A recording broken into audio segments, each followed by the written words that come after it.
뉴 이재명 현상을 저희가 한번 분석해보자 네. 라는 취지인데, 그리고 이게 지금 분석이 잘 안 되는 것 같아요. 네. 지금 뭐 한겨레라든지 여러 언론에서 뉴 이재명 현상을 집중 보도하고 있고, 예. 뉴 이재명 현상이라 함은 네. 여러 언론사에서 음. 지금 김어준 씨의 유튜브 영향력이 좀 감소되고 있다, 네. 이런 기사들이 지금 많이 나가고 있어요. 기득권의 정치와는 조금 거리가 먼 쪽에 힘을 실어주는 경우가 많은 것 같아요. 그렇죠. 예. 그러다 보니까 대형 스피커들 매체를 보기보다는 이게 뭐 소튜버든지 중튜버든지 자기가 골라서 구독자의 사이즈가 문제가 아니라 우리가 동의할 수 있는 내용을 말해주는 사람, 우리를 대변해줄 수 있는 사람, 그렇죠. 그리고 반기득권적인 성향을 갖고 있는 사람들을 주로 택해가지고 보는 성향이 큰 것 같아요. 맞아요. 이재명 대표 시절에 네. 들어왔던 분들이 있고, 그리고 이재명 대표가 대선 후보가 돼서 그렇죠. 중도 보수 노선으로 확장해 가며 중도 보수적 인물을 영입하는, 예를 들면 허은하를 영입하고 김용남을 영입하고 네. 김상욱을 영입하고 하면서 중도 보수 확장 노선을 가져갔을 때 나는 진보 이념을 추종하는 사람은 아니지만 이재명 대표를 위해서 내가 민주당 한번 가입해봐야겠다 하는 그런 유이재명들이 있을 거고요. 대통령이 되고 난 이후에 예. 임기 초반 뭐 지나면서 이 사람 너무 잘한다. 너무 잘한다. 나 이재명한테 힘 실어주고 싶어서 그렇죠. 나 민주당 가입할 거야. 그래서 대략적으로 시기로 보면 한 이렇게 세 갈래로 나뉘는 것 같아요. 그리고 이 세 갈래 중에 대체적으로 성향은 완전 진보이다 보다는 중도 진보, 중도 보수 정도의 성향의 중도적 성향의 유권자층들이 새롭게 가입해서 민주당의 당원이 되어 있다. 네. 그게 이제 이재명 대통령의 지지도로 연결된다. 혹은 당원으로 가입하지 않아도 네. 난 민주당원 가입하는 건 나 별 관심 없고 다만 내가 이재명도 뽑지 않았어. 네. 나 이재명을 지지한 적도 없어. 근데 이재명이 너무 잘해서 들어오는 유이재명들. 그러니까 소위 말하는 효능감 지지죠. 그렇죠. 효능감에 기반한 지지. 네. 요 그림 한번 좀 띄워주시면 요거 한번 보시고, 지금 올드 민주당 그리고 뉴 이재명, 이 지금 차이를 좀 보여주고 있는 건데, 집권 2년 차의 최우선 과제, 뭐 경제 회복, 내란 극복, 뭐 이런 쪽에 관심이 많이 가 있습니다. 거기다가 올드와 뉴를 좀 비교해 보면 확실히 뉴 이재명이 경제에 대한 관심이 높아요. 경제. 그리고 내란 극복에 대해서는 물론 내란 극복 하자는 사람들이 뉴 이재명이 맞는데 네. 우선순위에 있어서는 조금 차이가 있습니다. 요 지금 미묘한 차이가 좀 분명히 있고요. 예. 그리고 광역단체장 투표 의향에 대해서도 올드 민주, 그러니까 소위 말하는 이제 뉴 이재명과 반대쪽에 있다는 분들은 묻지마 지지입니다. 묻지마 지지예요. 근데 뉴 이재명은 민주당 지지 28, 그리고 국민의힘 지지를 21, 결정 못했다, 이게 40%입니다. 그러니까 어떻게 보면 사실은 이 캐스팅 보터로의 역할, 이걸 정말 좀 충실하게 해내는 분들 아닌가 싶은데, 저희가 요거 말고 요 기사도 하나 더 볼게요. 요 지금 한겨레 기사 요거 제목 좀 한번 띄워주시고요. 패널 조사한 거. 예, 이재명 대통령 지지 63%, 4명 중에 1명은요 뉴 이재명이라는 거예요. 넷 중에 하나가. 그렇지. 그러니까 확장판이죠, 확장판. 충분히 이해합니다. 네, 4명 중에 1명이 지금 뉴 이재명인데, 요 패널 조사의 결과를 보면 좀 놀라운 게 뭐냐면요. 요 사진 한번 좀 띄워주세요. 요 사진 보내드린 거. 네. 뉴 이재명은 이제 대선 후에 유입된 분들이고, 네. 올드 이재명은 이제 기존의 그 지지층이라 보시면 되는데, 네. 뉴 이재명의 성향을 보시면요. 네. 중도가 64.5예요. 그러네. 그리고 보수도요, 놀라지 마십시오, 22%나 있습니다. 아하. 중도와 보수. 이게 중도 보수지. 확장 보수. 그럴 줄 알았어. 예. 근데 이제 올드 이재명가 원래 원조 민주당, 이제 올드 민주, 여기는 진보가 48, 그러니까 거의 과반이에요. 그리고 중도가 44, 그리고 보수는 7%밖에 없어요. 그러니까 이게 뭐 소위 말하는 이념적 차이가 분명히 존재하는 건 맞고요. 네. 이념적 차이가 존재하기 때문에 사실은 이재명 정부에서 어떤 지금 노선을 가고자 하느냐, 여기에 대해서는 확실히 우리가 토론을 하고 어떻게 좀 결정이 확실히 좀 돼야 되는 부분 아니냐. 네. 그러니까 두 방향을 동시에 갈 수는 없잖아요. 예. 이게 지지 성향이 좀 다르게 분명히 성향 분석으로는 나오고 있기 때문에 네. 뭔가 이제는 정말 민주당이 좀 하나의 방향을 좀 선택을 하고 그쪽을 향해서 좀 달려가야 되는 거 아니냐. 저는 좀 그런 생각이 드는데 이 현상 어떻게 보십니까? 저는 이 층을 파악하는 것이 매우 중요하다고 생각을 해요. 네. 그래서 이 뉴 이재명으로 분류되시는 분 자칭도 좋고 뭐 누군가가 이제 주변을 이렇게 관찰하시다가 내가 보기에는 당신은 뉴 이재명에 속하는 사람 같아라는 평가를 받으시든지 간에 네. 이런 류의 새로운 지지층들이 원하는 것은 결국 성과로 보여주는 것. 그렇죠. 그리고 그 결과나 성과를 보여주더라도 과정과 절차가 공정했고 투명했다라는 부분에 굉장히 높은 점수를 주는 것 같아요. 그렇죠. 이분들은 이제 아까 우리가 성향을 잠깐 봤습니다마는 내란도 중요해. 내란 진압하는 것도 중요한데 하지만 먹고 사니즘 예. 그리고 이 경제 회복이라는 측면을 더 중시하고 있기 때문에 우선순위가 다르죠. 예, 어찌 보면 이 경제라는 것을 먼저 잡았을 때 그 다음 것들도 술술 풀려나갈 수 있다. 그렇죠. 즉 대통령이 경제 대통령이 된다는 것. 그러니까 이제 이미지가 외교 대통령, 경제 대통령이 된다라는 게 더 많은 국민들의 지지를 포괄적으로 받을 수 있는 것이라고 받아들이고 있기 때문에 그렇죠.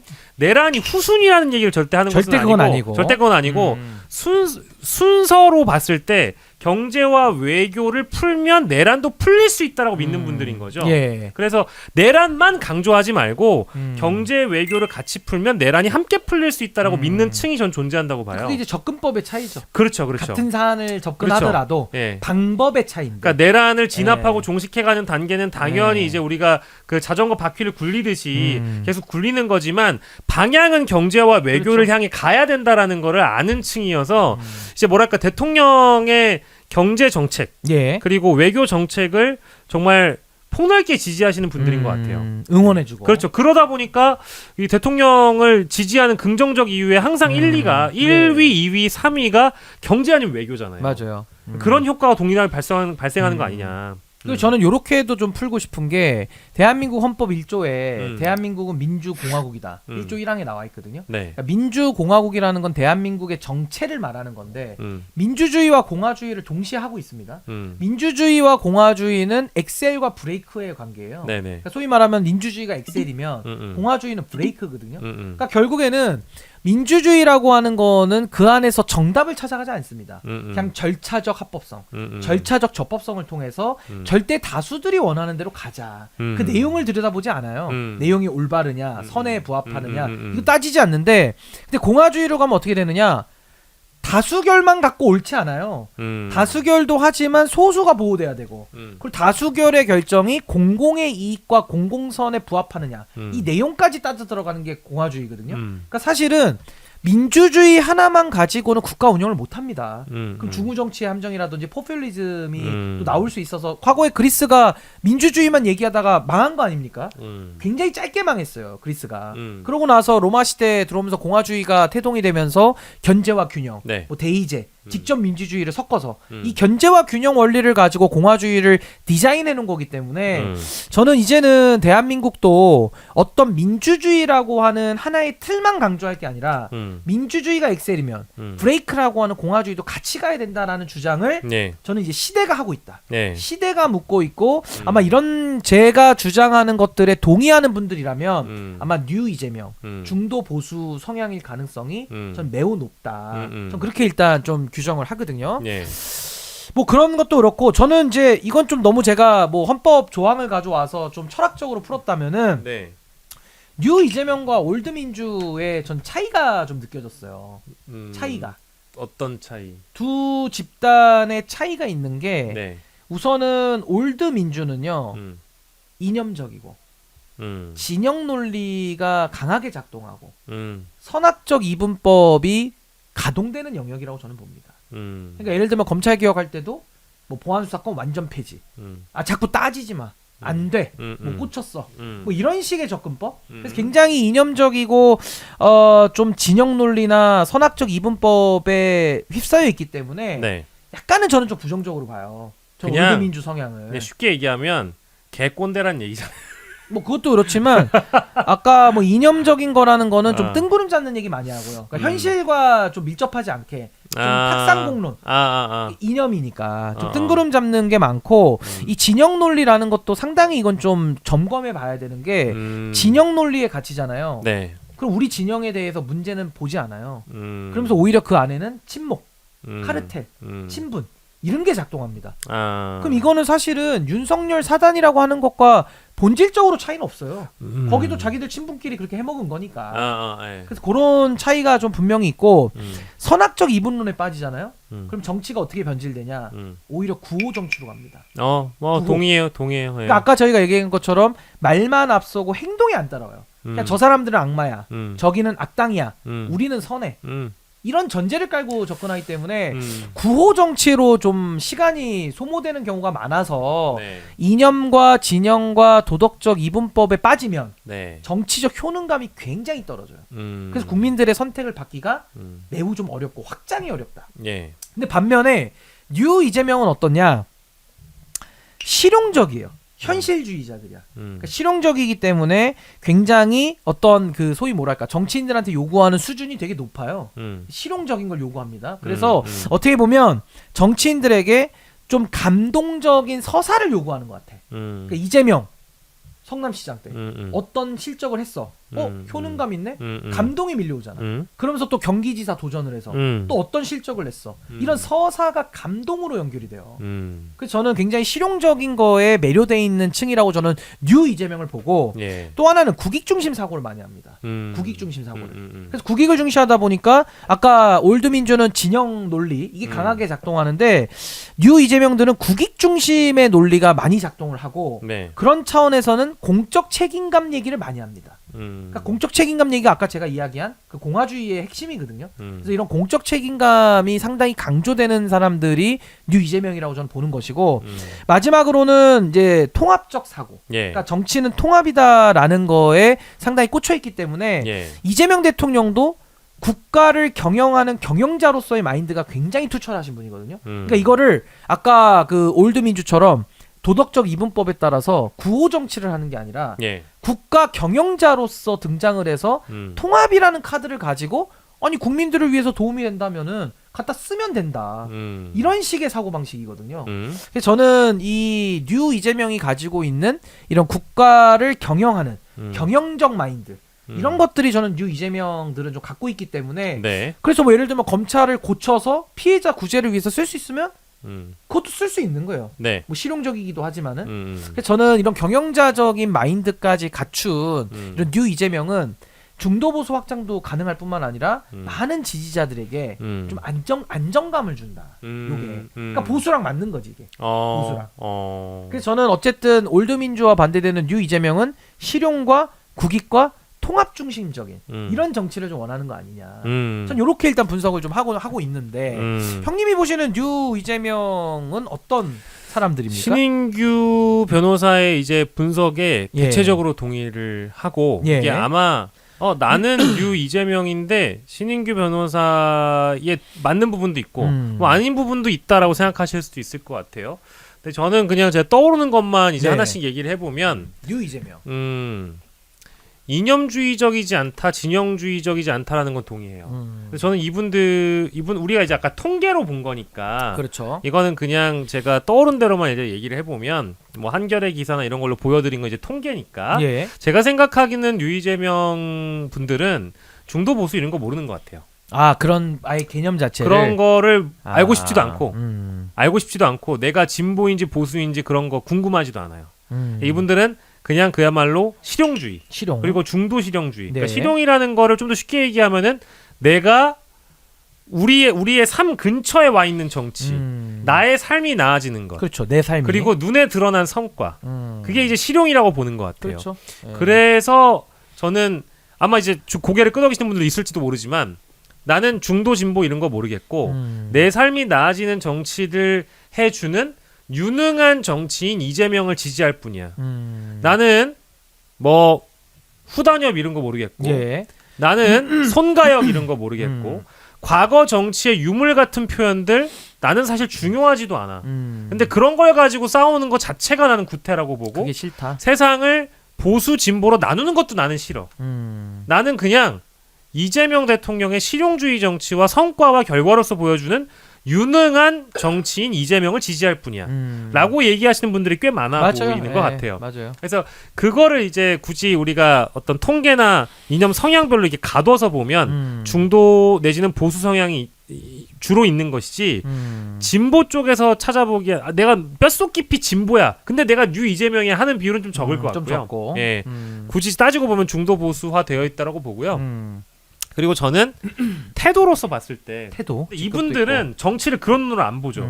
야, 초선 정치인이든 사선 정치인이든 능력을 가지고 다이다이를 뜨는 건데 사선 정치인들 아무도 인지도도 없고 그동안 법원 발의를 뭐 얼마나 했는지 법안을 얼마나 통과시켰는지 완전히 유명무실한 정치인이 무슨 필요가 있어. 그 이름도 몰라요. 이름도 기억이 안 나. 그런데 이런 사람들이 정치를 진영주의적으로 만들고 그렇죠. 피하 식별하고 사상 검증하고 이분법적으로 만들면서 꼭 능력이 없는 사람들이 적과 우리를 가르는 정치만을 하고 피하 식별만 해. 구호로 난무하는 정치를 하는 게 아니라 실제 일을 해서 성과로 보여주는 걸 원했던 사람들. 그런 사람들이 이재명에게 연호하고 있다. 그렇죠. 그래서 저는 그런 사람들을 뉴 이재명으로 보는 거죠. 저도 거기에 좀만 보태면 이걸 이제 권위주의적 리더십 네. 내지는 권위를 만드는 리더십 이거 다르거든요. 권위를 만들어요. 근데 권위를 만들어야 그 권위를 가지고 리더로서 역할을 할 거 아닙니까? 네네. 지금 이재명 대통령처럼 예를 들면 그렇죠. 코스피 5천 말이 아니라 행동으로 그냥 끝내요. 그리고 부동산 네. 신뢰를 주잖아. 머니 무브가 일어나고. 그렇지. 그러니까 이런 식의 확신과 기대, 희망을 심어주면서 권위를 스스로 만들어내는 거 아닌가. 그런 생각이 들고 하나만 더 이야기를 하면 이건 좀 세대적인 문제도 좀 있을 수 있다고 봐요. 그러니까 예를 들면 좀 젊은 세대들이 아무래도 뉴 이재명에 더 많을 텐데 그게 조금은 집단주의에 익숙한 세대 내지는 개인의 개성, 나의 개인, 삶, 내 거 여기에 익숙한 사람들이 많아지고 있잖아요. 그러니까 이런 사람들은 개인이 중요한 리더십, 뭐 이게 이기주의라는 게 아니라 나의 개인의 삶에서 설득되고 납득이 돼야지 움직일 수 있는 거예요. 그러니까 이거는 사실 어떻게 보면 굉장히 뇌가 열려 있고 깨어 있는 거야. 내가 납득돼야 돼. 내가 설득이 돼야 되니까 정치인한테 나를 좀 설득해봐. 요구를 할 수 있는 거예요. 근데 이재명 대통령 그걸 설득을 해내거든. 이 방향이 맞다고 설득을 해낸단 말이에요. 논리를 가지고. 그러니까 굉장히 탄탄하게 정치인이 실력도 갖춰야 되고 설명하는 지난한 과정도 거쳐서 개개인의 소중함을 인식시키면서 설득과 납득을 통해 가지고 데리고 가는 이런 리더십. 내지는 그냥 집단주의에 익숙하니까 아유 그냥 난 어디 속할까? 대세가 어딜까? 아니 내가 속한 집단은 어디 출신일까? 아 여기구나. 여기 붙어 있어야겠다. 뭐 납득과 설득 요거 안 해. 아이 복잡해. 됐어 그냥. 난 그냥 여기야. 계속 찍던데 또 찍고 그냥 여기야. 이렇게 지내는 리더십과 정치관이 익숙한 사람들은 전 뉴 이재명이라고 부르기는 좀 매우 어렵지 않나. 그래서 제가 오늘 이제 뉴 이재명과 올드민주를 좀 이렇게 분석을 했잖아요. 여기서 중요한 거는 뉴 이재명만 옳다. 뉴 이재명만 끌고 간다. 이런 뜻은 아니에요. 그렇지. 그건 분열적인 전 단어라고 보고 주류는 한번 바꿔줄 때가 됐다. 그러니까 올드 민주의 사상과 철학과 행태에 익숙한 리더십은 이제 저는 수명을 다 했다고 봐요. 그러니까 이제는 그분들도 다 같이 가야 돼요. 다 같이 가는 거고 사실은 민주당이라는 정당이 대중정당이고 굉장히 스펙트럼이 크기 때문에 최대를 포용하는 게 맞죠. 그런 차원에서는 저는 더 많은 확장과 이재명 정부의 성공을 통해서 국민의힘을 제로로 만드는 이런 보수의 종말로 가기 위해서는 이제는 주류 리더십의 행태를 좀 뉴 이재명 스타일로 좀 바꿔줄 필요가 있지 않나. 그러면 저는 아무래도 뉴 이재명의 대표 주자가 이재명 대통령 아닙니까? 국익과 실용과 통합 아니에요. 그럼 그런 분과 어떤 당정의 교류, 당정 협의 이런 걸 하면 생각과 리더십의 행태가 비슷하기 때문에 수기가 잘 될 것이고 더 설득이 잘 될 것이고 더 많은 사람들을 포용하는 그러면서 원칙을 지키는 이런 식의 좀 효능감 있는 정치로 나아갈 수 있지 않을까 해서 뭐 뉴 이재명 올드민주 또 너무 구별했다고 너무 또 이렇게 비판만 하지는 마시고 저희가 성향을 좀 분석을 한 것이고 결론적으로는 주류 교체를 통해서 이제는 좀 새로운 시대에 또 새로운 주류들이 이 리더십을 좀 발휘해서 올드민주도 더 우리가 끌고 가는 그런 리더십을 보여야 되죠. 왜냐면 올드민주를 지지하시는 분들이나 그런 행태를 선호하시는 분들도 계시잖아요. 근데 그분들도 민주당의 집권, 내란당의 집권을 막는 이거 다 똑같이 원하는 거거든요. 네. 이재명 정부의 성공도 원하는 거고 다만 이제 방법론, 행태가 다를 뿐인 거죠. 그래서 저는 여기에 대해서는 조금은 이제 앞으로 시대가 바뀌어감에 따라서 리더십도 좀 변화돼야 되는 거 아니냐. 전 그렇게 생각을 합니다. 과거에 이제 민주당에 오래 계셨던 분들의 어떤 경험과 뭐 지식 이런 것들이 전수되는 것이고 그렇죠. 필요하기도 하다고 저는 생각을 하고요. 실제 제가 아는 이 민주당에서 오랜 기간 수십 년간을 활동해서 평생을 민주당밥을 먹은 분들도 네. 절대로 교조주의적이지 않고 그분들이 자녀를 키우면서 내지는 그 주변에 있는 젊은 당원들과 함께하면서 얼마든지 바뀌어나가고 구태 정치를 배격하려고 했던 그들의 행보가 분명히 존재해요. 하지만 네. 그런 분들이 비주류이기 때문에 그렇죠. 당내에선 늘 비주류였고 바꿀 수 있는 힘이 없었고 그 힘을 모아주는 뭐랄까 거인들 정치인들이 없었고 맞아요. 여전히 정치인들이 뭔가 기회주의적으로 뭔가 대세론을 추종하고 이용하고 이런 식으로 그 분위기에 따라서 움직였던 분들이 그만큼 많기 때문에 그렇죠. 이 당이라는 조직도 건강하게 바뀔 만한 그 기회를 못 찾았다고 저는 보고 있어요. 맞아요. 뭐 니들이 민주당을 알면 얼마나 안다고 그런 식으로 떠들어 하실 수 있겠지만 예. 저도 그래도 십몇 년을 주변에 있는 민주당의 당직자분들 그리고 뭐 민주당의 국회의원 보좌관분들 뭐 등등을 이제 경험하면서 여러 가지 들었던 얘기는 어쨌든 구태 정치는 안 된다는 거거든요. 그렇죠. 예. 구태 정치나 고인물은 썩기 마련이고 그 썩은 물을 언젠 누군가는 좀 이제 뭐랄까 좀 정화를 좀 예, 해주고 좀 걸러줄 필요가 있다라는 거죠. 예. 그러니까 누군가는 필터가 돼서 깨끗한 물이 되게끔 걸러주는 역할은 또 당원 여러분들이 하시는 거기 때문에 새로운 뉴 이재명 당원들이든 새로운 당원들이 많이 모여서 민주당을 또 바꾸는 과정이 그렇죠. 있다라고 하면 더 건강한 정당이 되지 않을까 하는 그런 충언으로 들어주시고 절대로 뭔가 이분법적으로 딱딱 배제가 갈라가지고 아니고 나쁘다 좋다 이렇게 하려고 했던 건 아니었습니다. 네. 저는 마지막으로 그 말씀 한번 드릴게요. 어느 집단이든 네. 주류는 이기 마련이고 주류와 비주류가 같이 공존하는 거 아니겠습니까? 네네. 주류라고 해서 너무 또 폭력적으로 해서도 안 되고 네. 또 비주류라고 해서 너무 또 발목만 잡아도 안 되는 건데 네네. 저는 민주당도 4번의 집권을 했고 그동안에 한번 잘 떠올려 보세요. DJ 대통령 때 주류 동교동계 아닙니까? 예. 동교동계가 노무현 대통령 만들면서 어떻게 됐습니까? 그때 또 친노 세력들로 주류가 교체가 됐어요. 그러면서 문재인 대통령 넘어오면서 그 친노가 네.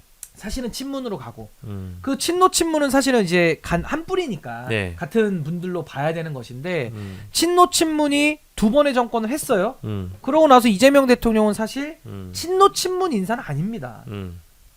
성남시장 그리고 경기지사 그리고 국회의원 그 대통령 되신 분이거든요. 네. 그러니까 어떻게 보면 지금은 또 동교동계에서 친노 그룹으로 한번 바꿔졌듯이 주류가 그렇다고 민주당이 쪼개진 건 아니잖아요. 뭐 앞당과 분당 뭐 통합을 반복은 했습니다만은 누구를 빼고 가고 이러진 않았기 때문에 네.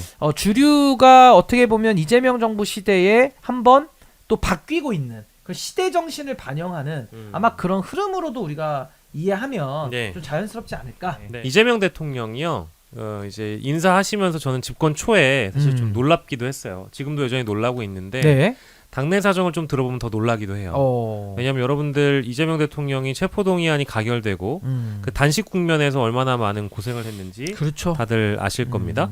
근데 그런 과정에 그때 당시에 민주당에서 이재명 대표를 무시하고 뒤에선 깔보고 네. 또 체포동의안도 심지어 가결표를 던지고 영장 실질 심사에 들어갔을 때까지만 하더라도 결국 잡혀가겠구나. 민주당의 이 판이 갈리겠구나. 네. 이런 기대를 했던 정치인들 일부가 여전히 민주당에 남아있잖아요. 일부. 근데 그런 사람들에 대해서 굉장히 악에 바칠 사람은 당연히 이재명 대통령 그렇죠. 본인이겠죠. 근데 그럼에도 불구하고 대통령이 되었을 때 대통령이 보는 관점은 과거에 저런 사람이었다 하더라도 이젠 내가 대통령이기 때문에 저런 사람도 내 곁에 두고 유능하다면 예. 쓸 수 있다. 그렇죠. 라는 관점을 가지고 계신다는 거죠. 그런 게 굉장히 놀랍고 맞아요. 우리가 이제 훈시경 얘기하면서 비서실장 잘한다고 하지만 언제부터 강훈식 비서실장이 친명이었습니까? 그렇죠. 예. 그렇게 분류됐던 것도 아니었거든요. 좀 레드팀 역할. 우상호 정무석은 과연 어땠을까요? 그런 거를 보면 운동권 대부인데요, 뭐. 그런 거를 보면 이게 사람을 보는 관점은 역시 그러니까 그 뉴 이재명들은 이재명의 관점을 담고 싶어하는 사람들이기 때문에 그렇죠. 성과를 낼 수 있는 사람, 결과를 낼 수 있는 사람, 공적 마인드를 갖고 아까 공적 마인드 얘기했습니까? 네. 그 경영자 마인드도 있고. 공적 마인드가 어떤지를 알고 들어와서 나와 함께 눈을 감으면 퇴근, 눈 뜨면 출근이라는 마인드로 일할 수 있는 사람은 그렇죠. 과거 내 등 뒤에 칼을 꽂았다고 하더라도 실용주의적 관점에서 쓸 수 있다면 쓴다라는 그 관점. 맞아요. 저는 저 같은 속이 좁은 사람은 절대 그렇게 못해요. 쉽지 않죠. 나한테 칼을 꽂아 싹 다 죽여버려야지. 싹 다 불갈아 버려야지. 근데 그게 아니라 플러스의 정치로 가려고 하는 저 모습을 보면서 형성되고 있는 지지층을 뉴 이재명으로 보면 뭐 단순하겠다. 이런 생각도 해봤습니다. 아니 그러니까 저처럼 국민의힘 출신임에도 불구하고 그렇지. 제가 이재명 대통령을 누구보다 응원하는 거예요. 그렇지. 물론 어떤 분들은 저의 출신을 또 문제 삼겠지만 아까 말씀드린 대로 정말 감동의 서사에 제가 매료되고 예. 또 경영 마인드에 매료되고 네. 또 공적 책임감을 가지고 예. 정말 뉴 이재명 시대가 좀 왔으면 좋겠다. 예. 그 첫 번째 주인공이 이재명 대통령이 되어서 비주류 출신이잖아요. 비주류 출신의 최초로 성공한 대통령이 꼭 나왔으면 좋겠다. 그게 저의 마음이고 아마 많은 국민들의 바람 아닐까 싶습니다. 그래서